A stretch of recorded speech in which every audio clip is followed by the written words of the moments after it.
G'day guys, welcome back to In My Shed. I'm BC. Just a few new things into the shed. Another good book. I think I've shown it before, but I've since read it, and it's well worth it. New tooling. Did a bit of a swap with some Haro grinder parts, and the fellow was nice enough to bring me some inserts, and I haven't bought inserts for a long time. Valinite CNMG 432, and they're K10 grade, which from memory is very hard cast iron grade. And today I did a trial. First the tool holder. I bought a tool holder off AliExpress because I wanted to get something cheap. There, that's off my chest. Absolutely well made. There is almost no clearance between the insert and the tool holder. I had to undo the seat clamping screw to get the insert over the screw. Absolutely good tolerance. And also, unlike my WNMG tool holder, this tool actually protrudes past the tool holder, whereas the other one, if you don't have it exactly holding your false teeth right, it won't cut. It's a piece of poo, actually. Grubby old piece of mild steel. It's not free, cutting, covered in rust. Got the centre height right. It faced, it turned beautifully. So very pleased with it. And it's almost as if the top of the insert is ground. It's extremely sharp. The first thing I noticed when I was cutting this, there's no sound. You couldn't hear it cutting. It was as if we were using a very good high-speed steel blade on a bit of leaded mild steel. So yeah, really good. That works extremely well. I bought this from Ozark Woodworking Manuals. It's a Johnson Shipman book, and it's called A Primer for Precision Grinding Techniques. Now, it's not much of a book. I think it's about 60 pages. About 70 pages. There's more factual information packed into that, and it is a shrunk down A4 size book, than most of the other books I've read to date. I'll give you a look at the index shortly. A lot of good techniques. It's all little two-paragraph hints on getting good finishes, on getting accurate to size. And one thing that I hadn't thought of with my cylindrical grinder, if you want to get a good finish on the finished pass, is clean all the crap and swarf and abrasive grain out of the wheel guard. Otherwise, you're just splashing around old material and marring up the surface. There's things like that that you have to get this kind of book to pick up that sort of information. It's not that easy to come by. The modern books on tool and cutter grinding, I don't see a lot of information in there because it's all done with an anchor control, I suppose. But yeah, this is a well worth buying book. New glasses, a good loupe, and we're going to back on grinding teeny drills. I'll give it a try anyway. I wasn't really successful last time, and part of it was the setup. I thought I had the cutting lip fairly well horizontal, and I was about 30 degrees out. So not 1 or 2 degrees, if they're bloody 30. That's embarrassing. Blind as a bat, I think.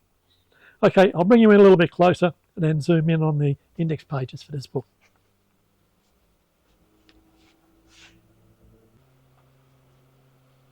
Okay, guys, this is a look at the index.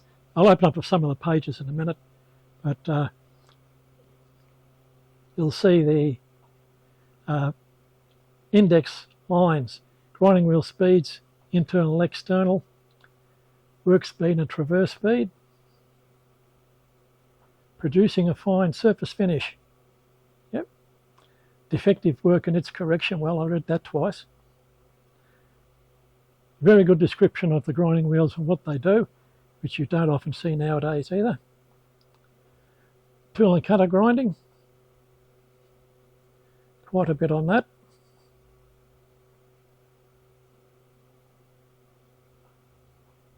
And it shows a lot of attachments that you no longer see up for sale anywhere. One is the clearance angle setting gauge, grinding flutes on form cutters, all about their own tool and cutter grinder. And there's some very good shots there on setting up tooth rests.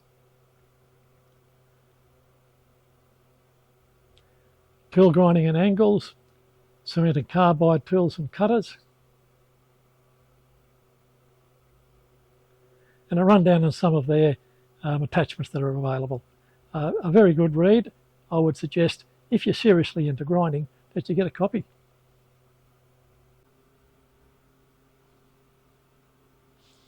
Okay, setting gauges, linear setting. You can use the radius of the wheel to give you clearance or flat face of a cup wheel. Indexing. That's the clearance angle setting gauge. I've never seen one in the flesh. More on indexing.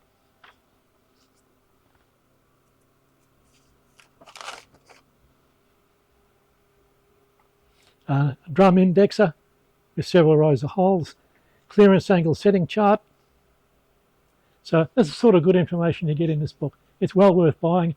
I think it was about $65 delivered. It's worth every cent.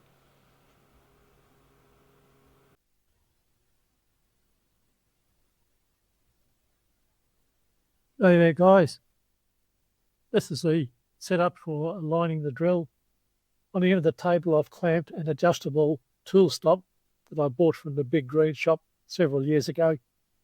Now it's got 2 adjustable pivots, and the table has a sliding alignment protractor. Very easy to use, not overly rigid, but all the hard work is done for you. You see, you can pivot the head to get different edge angles, and then tilt the tool rest back to get your clearance angle.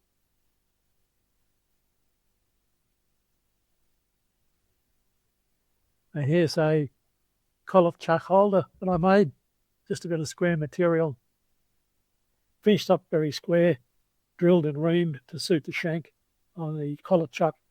And those chucks were available from M&G Productions down in Melbourne. Very, very cheap. And I've checked them on the DTI. The collets have less than 2/10 of a fair run out. So good value for money, and all the hard work is done for you. Now you could do with this system, as long as you've got the sliding table, end mills, slot drills, 4-facet drills like this, but not items that need a cam for cam relieving, such as axial or radial relief, that is taps and countersinks. You wouldn't be able to do those. Okay, we get this off the table and show aligning of the drill cutting edge.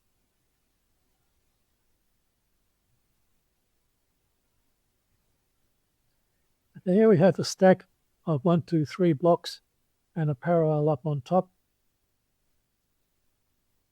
And you can get the edge at the right height just by tilting the workhead either up or down, as long as you don't have to go too far off your grinding angles. This is the loupe that I bought, and it's a 40 by 30 loupe. It's quite good, very clear optics. And I also found that using the light off the torch is even better than the fill light or the spotlight.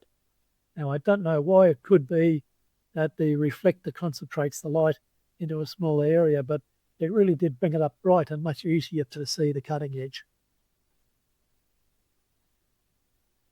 Once you've got it aligned, just tighten up the smaller chuck inside the bigger chuck with the indexing ring engaged with the indexing finger on the rear. The 2 chucks make it reasonably easy. Or you could just leave the indexing ring loose, align the cutting edge, and then bring the indexing ring around to the indexing finger and then tighten that onto the shaft. There's many ways you can set this up. One of the hard things is grinding a small amount off the end of the drill. It only takes a couple of hours to get the edge back up to where it should be. Okay, let's get the grinding going. Okay, guys, we'll get a bit of a run. This isn't very exciting. You just see a minor spark. I've gone through and taken a small cut, about 2 thou. That's about all I'll take again, and then we'll give it a try.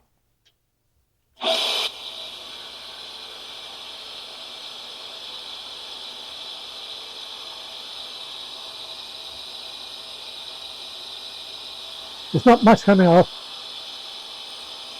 Just that little spark is all you get.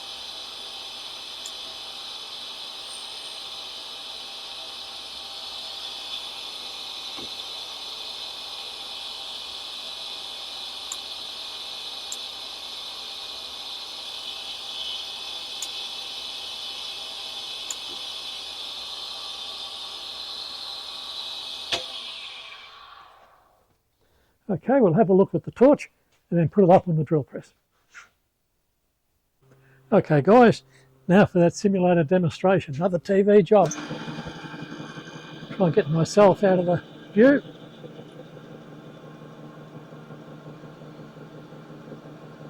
And there she goes.